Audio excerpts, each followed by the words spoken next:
i2connect has just finished a few days ago, so it's very recent, and we are now putting together our final report and also collecting all the material that was produced during the project to make it available for the current and future projects, especially for AKIS, but also for other EU advisory networks. Today we will focus on outcomes of i2connect, which can be interesting for AKIS sectors in general. So we will first of all look at knowledge produced on AKIS, which is very closely connected to modern AKIS. We will look at this networking tool, the Advisory Services Database. We will give you some insights about the catalog of practical cases, which is extremely inspiring. The toolbox, which was produced for different categories of actors, and also give you another view of the pool of trained experts, which can be also involved in new projects or new actions. So they are available. So first of all, let's say a word about what we produced about AKIS. So maybe I can give you the floor, Sangeun, if you are online. Yes, I am here.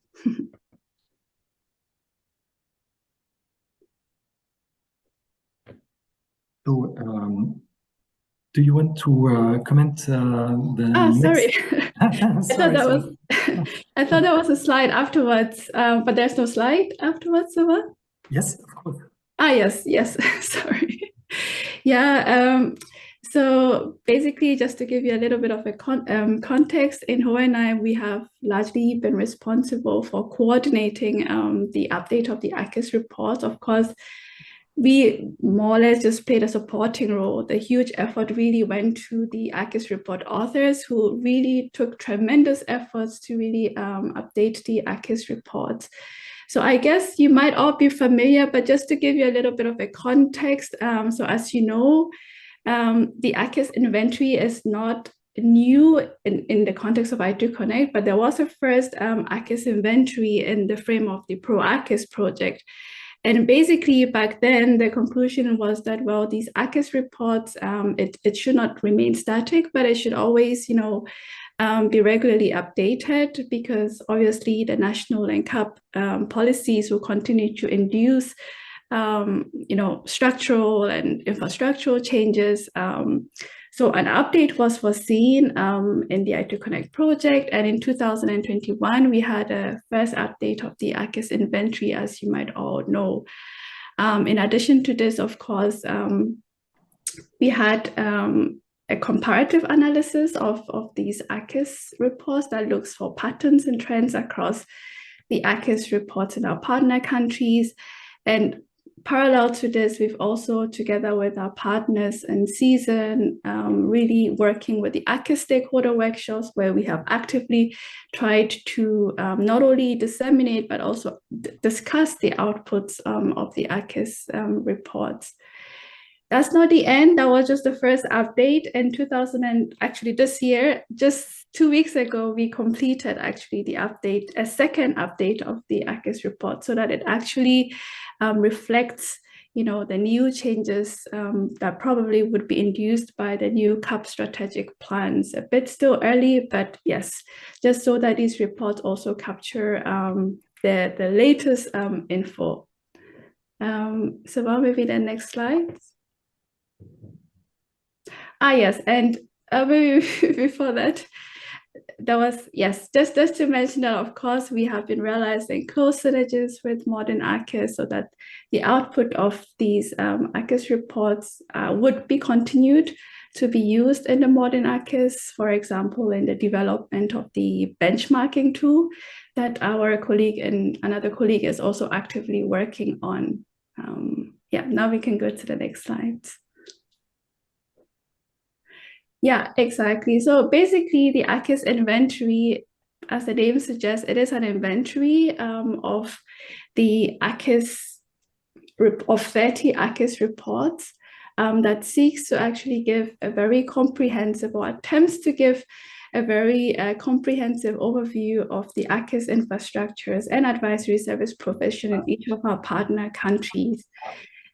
There's a wealth of information in these AKIS reports. Like I mentioned, tremendous effort from the authors, and they have tried in these reports to give a very good overview and national level characterization of the AKIS. Also in these reports, you would also see a very nice overview of a diagram that shows the key AKIS actors and how they are interconnected in sharing and producing knowledge. The chapter in the AKIS report also describes the AKIS supporting policies and coordination mechanisms at the national level, and a whole chapter that is dedicated to advisory service provision in each of these partner countries. So as you can see, we were debating, should we, just keep the latest one, but for you to also see the changes, we thought that we would keep these two. So if you now go to our i2connect webpage, you would see we have all these two versions available on our website. Yeah. I hand over back to you. I think that was the last slide on the AKIS, so if I'm correct. Yes. So thank you very much, Sangeun. And as you can see, this whole work about AKIS was very strongly connected with modern AKIS, and yes, we will continue analyzing in depth AKISs in modern AKIS, and producing tools also to improve the functioning of AKISs. So another result of i2connect, which is closely connected to this AKIS inventory, was the creation of a new wide database of innovation advisors, or more widely of advisors and advisory organizations. So it is still changing every day. We have more than 1,000 advisory organizations which are registered in this database, and almost 3,500 advisors. So you can see on the picture the start page of the database. And of course, you can register either as an organization, if you represent an organization, or as an advisor. You can also register as an individual advisor if you are freelance.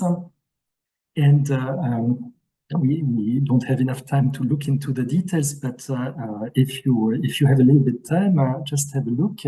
There are more than 30 categories of expertise, of fields of expertise, to characterize the skills of an advisor. So if you search for an advisor, you can search quite precisely which type of expertise you are looking for.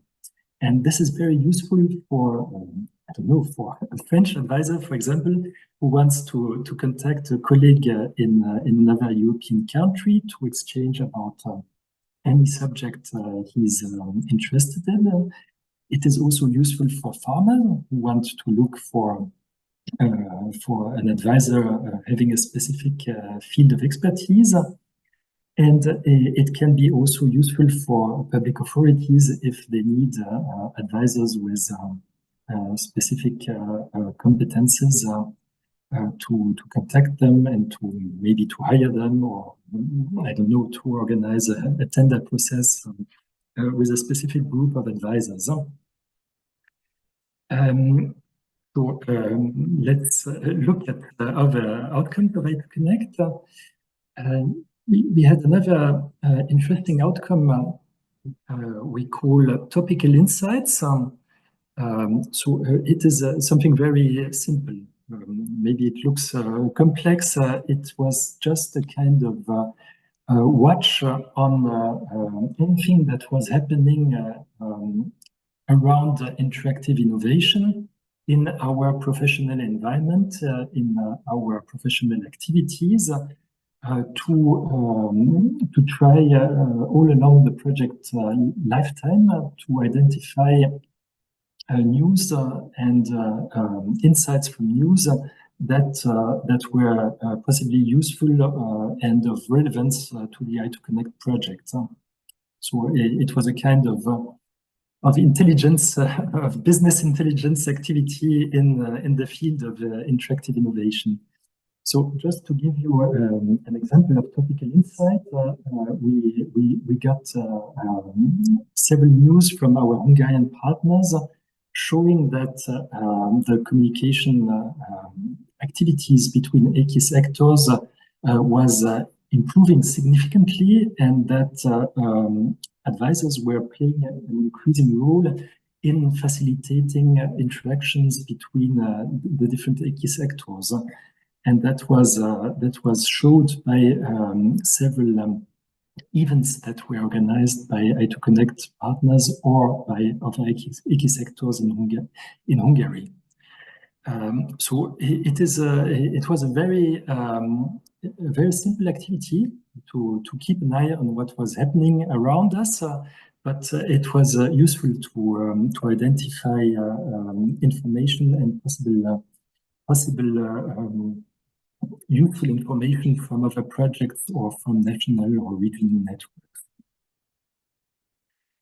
So of course, there have been deliverables produced to collect these topical insights, and if you are interested in, you can consult these deliverables and draw some inspiration from them. Another activity which required more efforts from the i2connect partners was the collection of practical cases. So we had a two-step approach to collect practical cases, a very wide approach to collect what we called potential practical cases. So we used an online form that was circulated to all the i2connect partners, and of course beyond the consortium to our professional networks, to collect examples of experiences from multi-actor projects which had some dimension of interactive innovation. We discovered that it is very difficult to find a perfect an ideal interactive innovation project, but we found a lot of cases that were close to the perfect definition of interactive innovation. And thanks to this collection work, we set up an online catalog of practical cases. And then we also carried out in-depth reviews of cases that were considered as especially interesting and worth of being analyzed in depth. As you can see on this map, there were cases collected in almost all European countries. There are a few exceptions, but really very few. So I think for AKIS coordination bodies, it could be interesting to look at the practical cases that were collected in their own countries. And of course, also to look at cases you are interested in other countries, because the aim of this exercise is to draw inspiration from other cases. To do so, we have a simple search tool on our website. So you can select from a drop-down list the topic, the type of farm you are interested in, type of farming system, and so on. The country, of course, the phase of the project. And in some cases, so we didn't manage to do it for all the practical cases because there were almost 300. But in some cases, we produced videos to present these practical cases. So you can find videos on the YouTube channel of i2connect. So you can see a few examples. There are more than 20 in total. And as I told you, we then decided to go further for some specific cases, and we selected those which corresponded the best to our definition of interactive innovation. So which was led with strong involvement of advisors, also with a strong multi-actor collaboration, and also good chances of being transferred to other situations. So there were a lot of criteria that were considered. And here you can see the distribution of these in-depth reviews.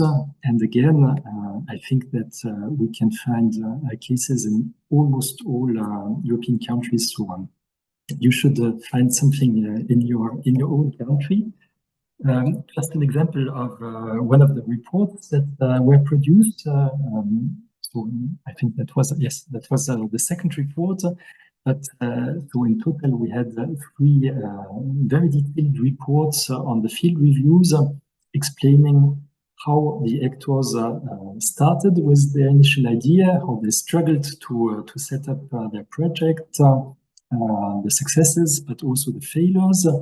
We put a specific focus on the role of advisor because, of course, that was the focus of i2connect, and and then, of course, the results of these projects. And then we went a step further.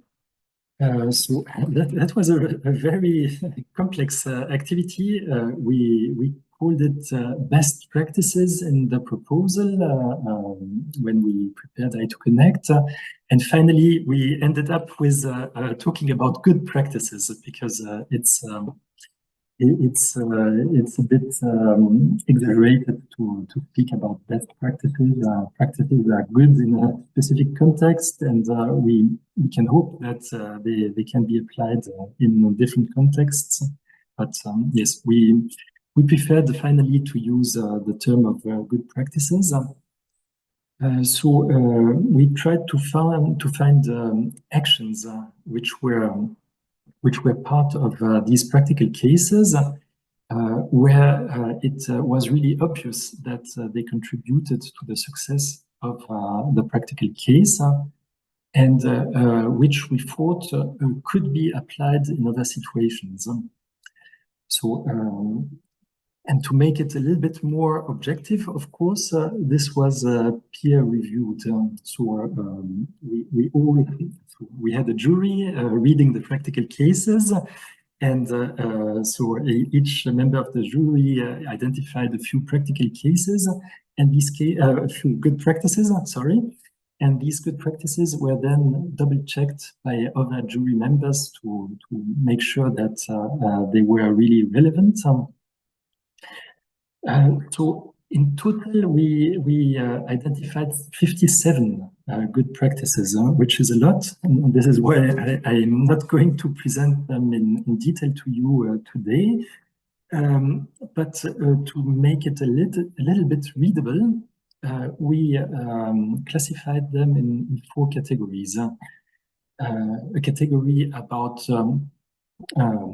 actions at the level of participants or farmers in an interactive innovation group, activities that were specific to advisors or innovation brokers, activities that were related to the skills and competences of advisors and how to further support them, and activities that were related to the wider environment, so what we call the enabling environment, either the management in advisory organization or the role of other AKIS sectors. So that could this category could be particularly interesting for AKIS coordination bodies because, of course, it includes policymakers, public authorities, and so on. So we just submitted to the European Commission our last deliverable about best practices, which is taking stock of the previous reports. So I think it will provide a very good overview of these best practices identified in i2connect. So it will be available soon once it has been reviewed by the European Commission. Now let's move to what we call our toolbox, which includes different elements. So it is a toolbox for trainers, for advisors, for managers of advisory organizations, and also for students. These are our students, but we hope that these students will be our future advisors. That was the rationale behind it. So first of all, a deliverable that was scientific deliverable based on review work, literature review work, and focus group implementation and analysis. This is a summary of this competency framework. Of course, it's quite complex, but we ended up with this spider diagram, which can summarize all the different single competencies that are important for an innovation advisor, and that can be, to some extent, enhanced by specific training courses. So there are different clusters of competencies, as you can see. I won't comment it in detail, but the basic disposition of a person, content competences, then methodological competences, and organizational competences.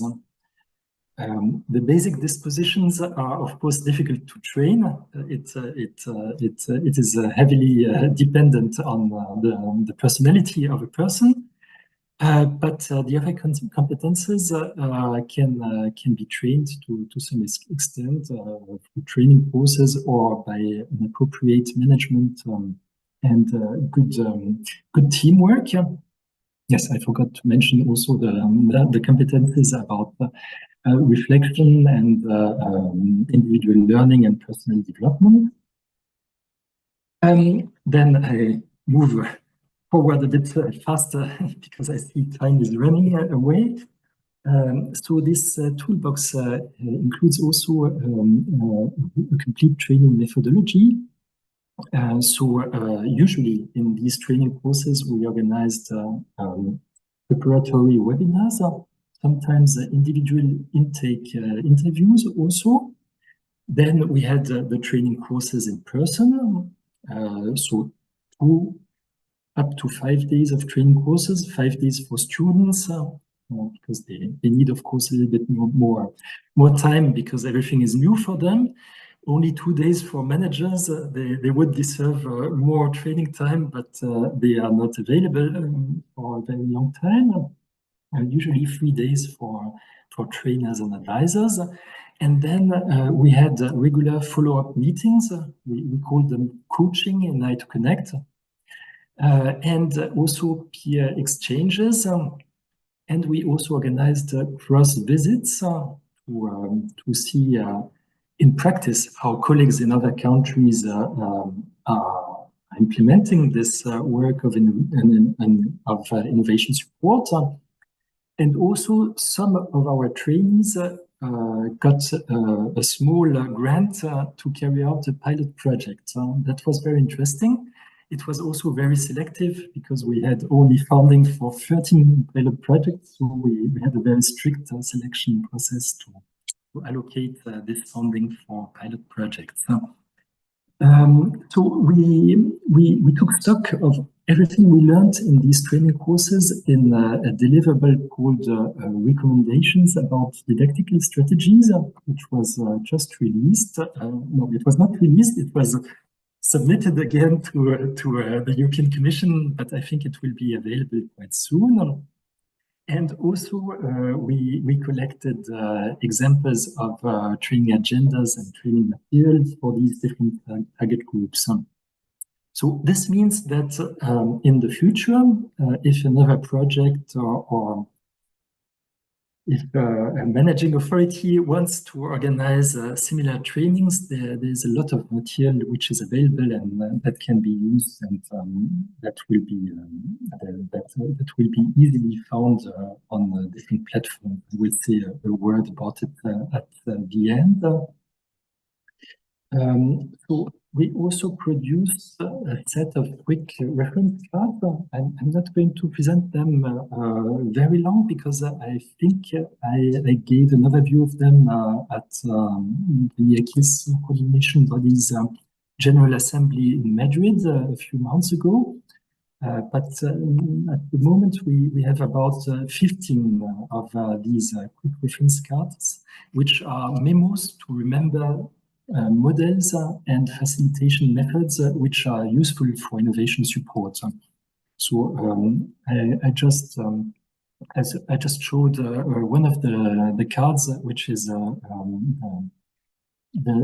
menu, a part of the menu of this deck of cards, and then the two faces of the spiral of initiatives, which is a simple but very useful model to understand at which phase of an innovation process we are and what we can do to stimulate progress at these different phases of the innovation process. I think this is an indication, but you can also see videos in different languages on our YouTube i2connect channel, which are explaining how to use these different models and facilitation methods. It is a very good complement to the cards, which are a summary, so you can get good advices to use these different tools. Another thing I would like to insist on, because I think it is very relevant for AKIS coordination bodies and AKIS actors in general. A lot of people were trained in i2connect. I think the figures are probably even a bit higher because we had a few trainings in the last weeks of i2connect. So almost 900 people were trained. First of all, the trainers. So there were more than 70 trainers of advisors who were trained. And I would warmly recommend to rely on these trainers for other projects. I'm sure they can be hired or they can be involved to some extent for training activities.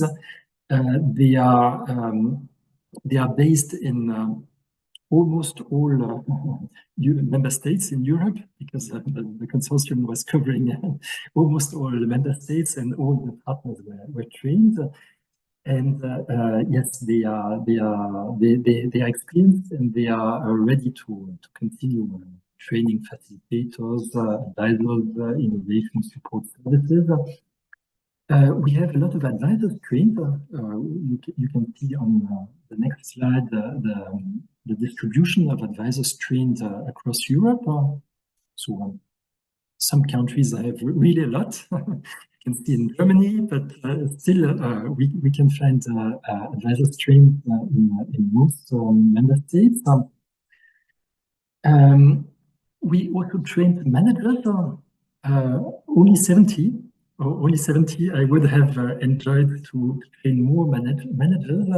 I think it's a very big challenge to train managers of advisory services, or even people in managing authorities who are interested in how to manage innovation support, I think this training could also be of interest for other profiles than managers of advisory organizations. So how to create an appropriate framework to develop innovation support services. And last but not least, we trained 75 students, so that's not much at European level, of course, but these 1 week training courses, these 1 week summer schools, we call them summer schools, could be duplicated in the future. If we have time for questions, Sangeun could provide you some details about how it worked. Students were enthusiastic, and I hope that some of them will become innovation advisors in the future. Of course, it is a challenge to train more of them and to incorporate these training modules in the curricula of students. This is my last slide. I'm sorry, Dora, I was a bit long. Just to remind you where you can find these resources. So the i2connect website will be maintained. This is a commitment we have with the European Commission. So you will be able to find all these resources on the i2connect website. The YouTube channel will be also maintained. So there are more than 60 videos on it. And of course, the main resources will be available on the platform AKIS Connect and also on the EU Farmbook platforms. Now we need to take a little bit time to upload these documents on these platforms. And also the database of advisory services will be transferred to the AKIS Connect platform so that it can be not only maintained, but further expanded and improved. So that's all. I'm sorry I was a bit long, but if there's a little bit time for questions, I would be happy to answer to them. For further information, you can visit the Modern AKIS website at modernakis.eu or do follow us on social media.